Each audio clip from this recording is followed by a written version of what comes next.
फातिमा की रानी माँ, प्रभु यीशु की माँ, आसरा तू ही है माँ।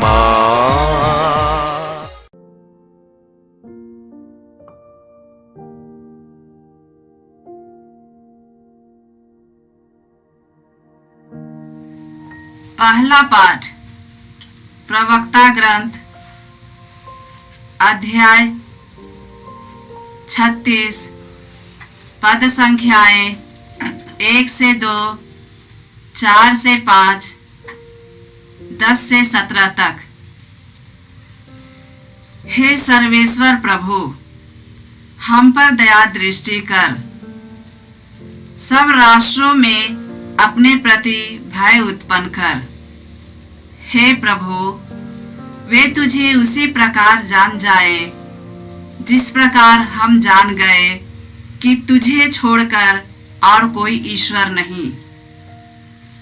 नए चिन्ह प्रकट कर और नए चमत्कार दिखा। याकूब के समस्त वंशियों को एकत्र कर और उन्हें पहले की तरह उनकी विरासत लौटा। हे प्रभु, उस प्रजा पर दया कर जो तेरी ही कहलाती है, इज़राइल पर जिसने तूने अपना पहलौठा माना है। अपने पवित्र नगर, अपने निवास स्थान यरूशलेम पर दया कर। अपने स्तुति गान से सियोन को भर दे और अपनी प्रजा को अपनी महिमा से। अपने पहले किए हुए कार्यों को याद कर और अपने नाम पर घोषित भविष्यवाणियां पूरी कर। जो तुझ पर भरोसा रखते हैं वे निराश न हो और तेरे नबियों की वाणी सत्य निकले। हे प्रभु, हारून ने तेरी प्रजा को जो आशीर्वाद दिया था, उसी के अनुसार अपने सेवकों की प्रार्थना पूरी कर। पृथ्वी पर के सभी लोग यह स्वीकार करें कि तू ही प्रभु और शाश्वत ईश्वर है। यह प्रभु की वाणी है। ईश्वर को धन्यवाद। अनुवाक्य। हे प्रभु, हम पर दया दृष्टि कर। हे प्रभु, हम पर दया दृष्टि कर। हमारे पूर्वजों के पापों के कारण हम पर अप्रसन्न न हो। शीघ्र ही हम पर दया कर, क्योंकि हम घोर संकट में पड़ गए हैं। अनुवाक्य। हे प्रभु, हम पर दया दृष्टि कर। हे प्रभु, हम पर दया दृष्टि कर। हे ईश्वर, हमारे मुक्तिदाता, अपने नाम की महिमा के हेतु हमारी सहायता कर। हे प्रभु, अपने नाम के हेतु हमारे पाप क्षमा कर। अनुवाक्य। हे प्रभु, हम पर दया दृष्टि कर। हे प्रभु, हम पर दया दृष्टि कर। बंदियों की करार तेरे पास पहुँचे, अपने भुजबल द्वारा मरने वालों को बचा। अनुवाक्य। हे प्रभु, हम पर दया दृष्टि कर। हे प्रभु, हम पर दया दृष्टि कर। हम तेरी प्रजा हैं, तेरे चरागाह की भेड़े। हम सदा तुझे धन्यवाद देते रहेंगे और युगों युगों तक तेरी स्तुति करेंगे। अनुवाक्य। हे प्रभु, हम पर दया दृष्टि कर। हे प्रभु, हम पर दया दृष्टि कर। जय घोष। alleluia। मानव पुत्र सेवा करने और बहुतों के उद्धार के लिए अपना प्राण देने आया है। alleluia। प्रभु आप लोगों के साथ हो और आपकी आत्मा के साथ। संत मार्कुस के अनुसार प्रभु यीशु ख्रिस्त का पवित्र सुसमाचार। हे प्रभु, तेरी महिमा हो। अध्याय 10 पद संख्याएं 32 से 45। शिष्य यरूशलेम के मार्ग पर आगे बढ़ रहे थे। यीशु शिष्य के आगे आगे चलते थे। शिष्य बहुत घबराए हुए थे और पीछे आने वाले लोग भयभीत थे। यीशु 12 को फिर अलग ले जाकर उन्हें बताने लगे कि मुझ पर क्या क्या बीतेगी। देखो, हम यरूशलेम जा रहे हैं। मानव पुत्र महायाजकों और शास्त्रियों के हवाले कर दिया जाएगा। वे उसे प्राण दंड की आज्ञा सुनाकर गैर यहूदियों के हवाले कर देंगे। उसका उपहास करेंगे, उस पर थूकेंगे, उस पर कोड़े लगाएंगे और मार डालेंगे। लेकिन तीसरे दिन वह जी उठेगा। जबेदी के पुत्र याकूब और योहन यीशु के पास आकर बोले, गुरुवर, हम अपने लिए एक निवेदन कर रहे हैं, आप उसे पूरा करें। यीशु ने उत्तर दिया, क्या चाहते हो मैं तुम्हारे लिए क्या करूं? उन्होंने कहा, अपने राज्य की महिमा में हम दोनों को अपने साथ बैठने दीजिए, एक को अपने दाएं और एक को अपने बाएं।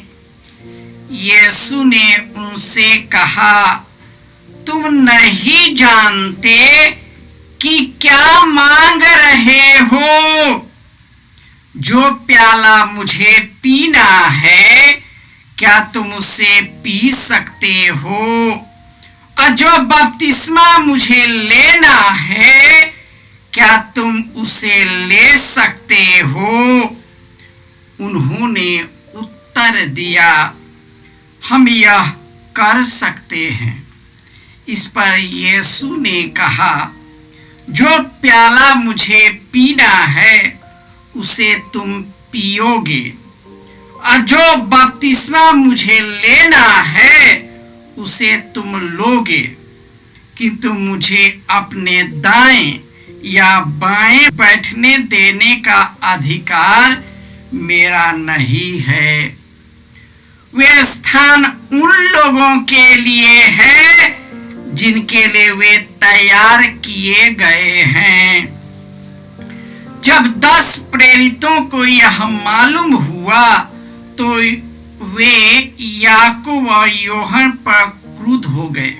यीशु ने उन्हें अपने पास बुलाकर कहा, तुम जानते हो कि जो संसार के अधिपति माने जाते हैं, वे अपना प्रजा पर निरंकुश शासन करते हैं और सत्ताधारी लोगों पर अधिकार जताते हैं। तुम में ऐसी बात नहीं होगी। जो तुम लोगों में बड़ा होना चाहे वह तुम्हारा सेवक बने, और जो तुम में प्रधान होना चाहे वह सबका दास बने। क्योंकि मानव पुत्र भी अपनी सेवा कराने नहीं बल्कि सेवा करने और बहुतों के उद्धार के लिए अपने प्राण देने आया है। यह प्रभु का सुसमाचार है। हे क्रिस्त तेरी स्तुति हो। ख्रिस्त में प्यारे भाइयों और बहनों, जो ईश्वर पर भरोसा रखता है वह कभी निराश नहीं होगा। प्रभु अपने लोगों पर दया करता है और हमारे पापों को क्षमा करता है। आज के पहले पाठ में प्रवक्ता ग्रंथ में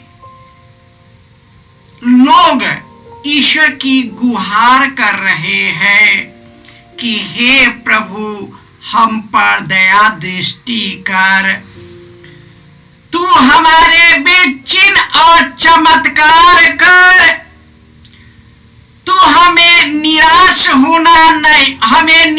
होना नहीं पड़ेगा, क्योंकि तू अपने लोगों को मुक्त करेगा। और उसी के अनुरूप प्रभु यीशु मानव के रूप में जन्म लिए।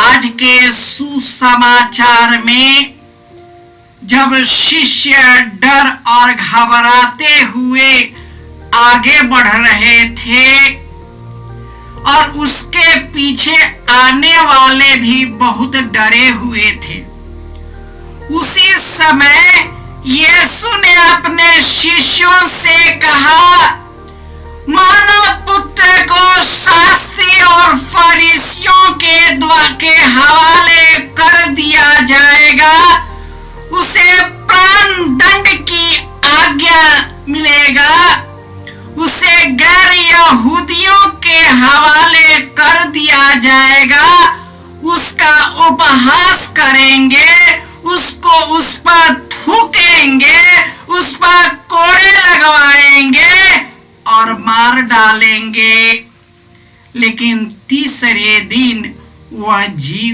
उठेगा।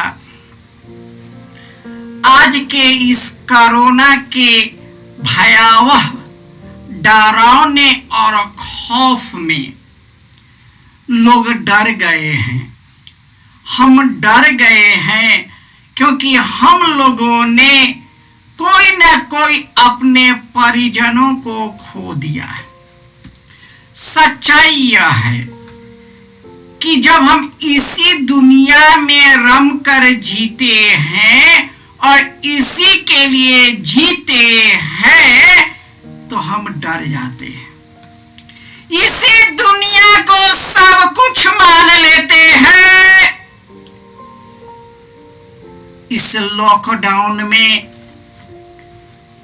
छोटे छोटे सुई से लेकर खाने वाले सभी सामग्रियों का दाम बढ़ता चला गया।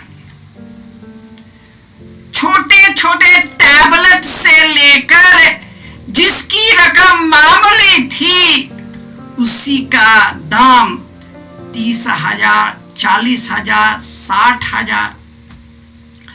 एम्बुलेंस जिसे 12 किलोमीटर 10 किलोमीटर चलने के लिए लाख रुपया, 80,000, 50,000 जो मुंह से निकल गया वही मांग बैठे।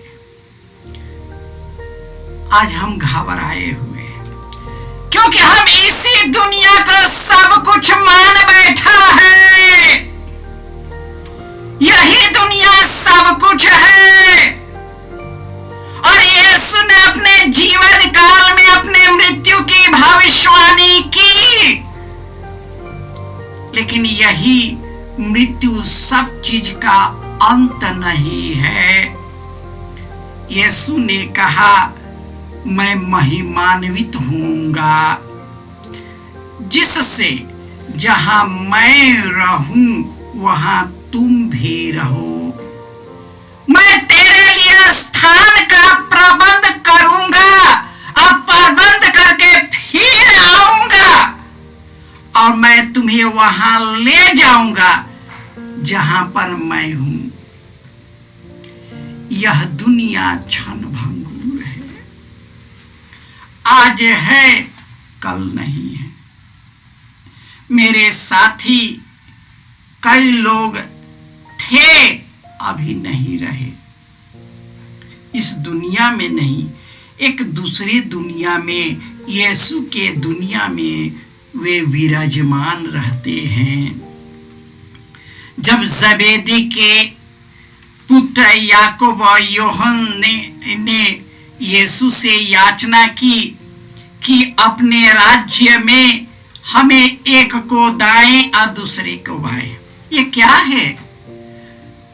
दुनिया के जो शासक होते हैं उनके आगे पीछे चलना, ताकि मेरा निजी स्वार्थ की पूर्ति हो सके, मेरा भी वाहवाही हो सके और उस व्यक्ति से मेरा नाम जुड़ जाए, मुझको देखे। और यीशु कहते हैं इस संसार के अधिपति निरंकुश शासन करते हैं, अब तुम लोगों में ऐसी बातें नहीं होगी। जो एक दूसरे की सेवा करना चाहता है वह उसका दास बने। प्रभु यीशु महान थे, उन्होंने अपने आप को इतना दीन बना लिया, इतना नम्र बना लिया कि वह क्रूस पर आज्ञाकारी रह गया, अपने को छोटा बनाया। जिस मनुष्य को उन्होंने बचाने आया उसी मनुष्य ने उसे मार डाला। आज कोरोना की इस विभीषिका में इसी के पीछे कई लोग लाभ उठा रहे हैं, मुंह मांगा रकम मांगते हैं और लोग अपने परिजनों को बचाने के लिए कुछ भी करने को, अपने आप को बेचने को तैयार है। यही दुनिया केवल नहीं है, अनंत जीवन है। जो यीशु में विश्वास करते हुए मर जाता है वह उसके द्वारा जीवन पाएगा, और हम यदि जीते हैं तो प्रभु के लिए जीते हैं, यदि मर जाते हैं तो प्रभु के लिए मरते हैं। चाहे जीते रहे या मर जाए हम प्रभु के ही हैं। हे प्रभु यीशु, तूने हमें इतना प्यार किया कि तूने अपने पुत्र को हमारे लिए अर्पित कर दिया, जिससे जो कोई उसमें विश्वास करे उसका सर्वनाश न हो।